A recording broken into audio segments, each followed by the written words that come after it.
Hello. Today we're looking at a picture of some music.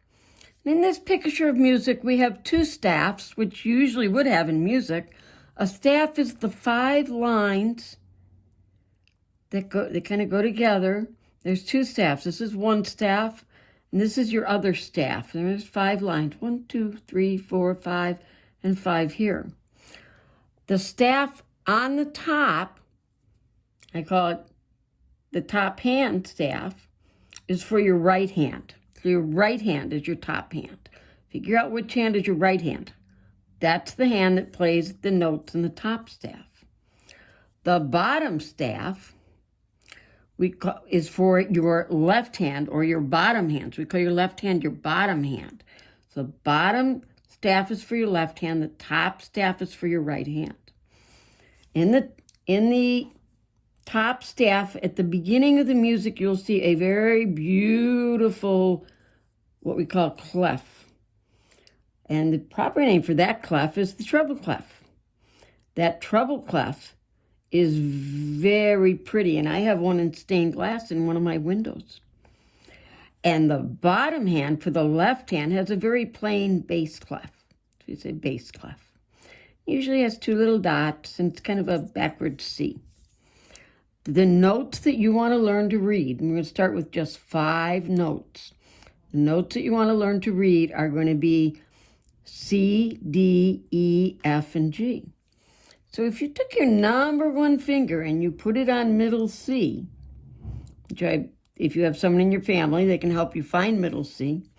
I've said before, that's a singing note. It's a note everybody can sing.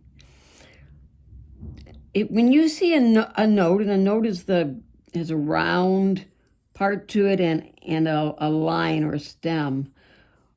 The note that lives below the right-hand staff, underneath, but has a line through it, is middle C. I call middle C the cat. Even with grown-ups, I call middle C the cat, because it is a way to help you remember what the names of the notes are. The next note we're going to learn is the note next door to middle C, and we call this note is D, but we're going to call D the dog, or any D word you can think of. Sometimes I say he's the dog that lives down in the bottom of the staff, down underneath. He must have been a little demon and done something, because he ended up being down in the dungeon. So that is our doggy that lives downstairs. And that's a way to help you remember it. E, I've had a lot of different ideas about E, and I had a lot of students that had different ideas. I call E the elephant. E lives with the very first line of the right-hand staff going through the middle of him. And the elephant is just a way to remember E. Some kids have said, well, he has a trunk. I had one student that called him the eagle. So E was anything you can find to remember him, or just remember that E is on the very first line. It's on the line because it has a line going through the middle of it. The next note you want to learn is the note F. F lives in between the first and the second line of the right-hand staff, and we call F the fish. And the reason I say fish is because a fish needs space to swim in, so F lives in that first space. And G is on the second line. G has the second line going right through the middle of them. We say G lives on that line. I call G the giraffe because for now, G has the longest neck. And I'd like you to take your number 1 finger of your right hand, and you're going to put your number 1 finger on middle C.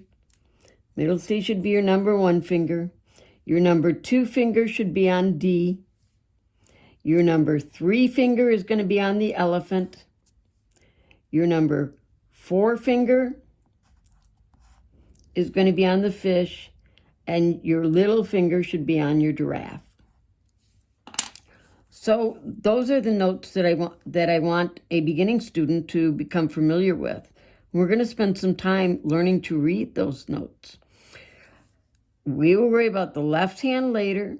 Right now we're learning to read those first 5 notes of the right hand. So now you're going to go to your piano and you're going to see if you can find middle C, D, E, F, and G. Bye-bye.